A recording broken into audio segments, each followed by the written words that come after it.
Grape juice செய்கிறதுக்கு கொஞ்சம் கல்லுப்பு, கொஞ்சம் தண்ணி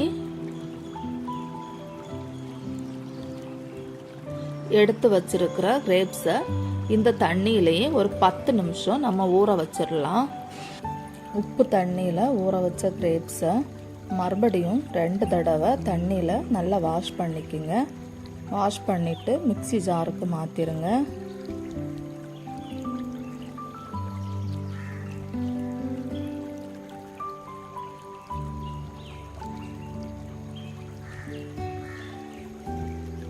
ஒரு 3 ஸ்பூன் சுகர், நான் ஒயிட் சுகர் தான் ஆட் பண்ணியிருக்கேன். நாட்டு சர்க்கரை ஆட் பண்ணுறதா இருந்தால் கூட ஆட் பண்ணிக்கோங்க.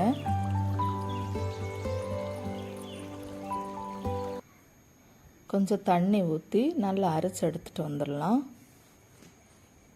இப்போ அரைச்செடுத்த கிரேப்ஸை ஃபில்டர் பண்ணி எடுத்துக்குங்க.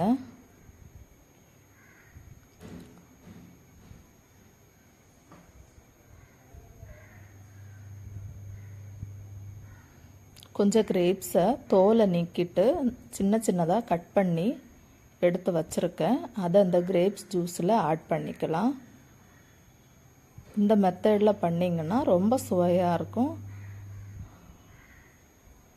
உங்கள் வீட்டில் ட்ரை பண்ணி பாருங்கள். எங்கள் வீடியோ பிடிச்சிருந்ததுன்னா மறக்காமல் லைக் பண்ணுங்கள்.